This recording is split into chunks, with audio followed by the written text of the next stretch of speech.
Welcome to tarot divine messages. Dear weirs, ఈరోజు మీ యొక్క issue ఏంటి, దానికి మూన్ గార్డ్ ఇచ్చే సొల్యూషన్ ఏంటో చూద్దాం. ఓకేనా?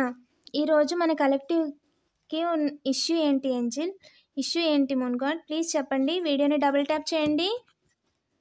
ఇష్యూ ఏంటి? Believe in the impossible. మీరు ఏదైతే పాసిబుల్ అవ్వదు అనుకుంటున్నారో దాన్ని బిలీవ్ చేస్తున్నారు.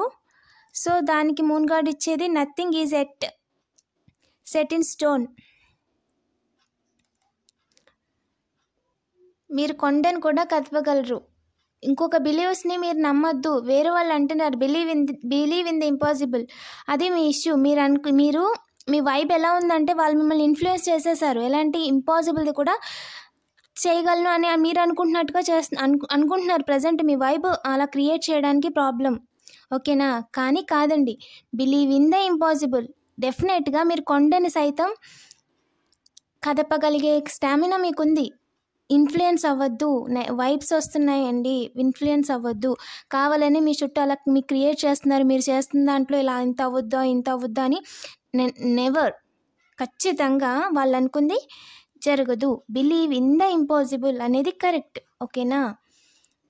ఇంపాసిబుల్ని కూడా పాసిబుల్ చేయగలరు. మనమే చేయగలం. ఓకేనా? పాజిటివ్గా ఉండండి. అండ్ ఎవ్రీథింగ్ వాట్ ఎవర్ అందరూ చేస్తున్నారంటే ఖచ్చితంగా మనం కూడా చేయగలం. వాళ్ళు అంత స్టేజ్లో ఉన్నారంటే మనం కూడా వెళ్ళగలం. ఓకేనా? పాజిటివ్ యాటిట్యూడ్తో వెళ్ళండి. మీరు చేయలేదంటూ ఏదీ లేదు. మీకు బౌండరీ సెట్ చేసుకోండి. ఇంకొకరు ఇన్ఫ్లుయెన్స్ అవ్వద్దు. వాళ్ళ మాటలకి వాళ్ళ పనులకి ఇన్ఫ్లుయెన్స్ అవ్వద్దు. ఓకేనా? Thank you for watching.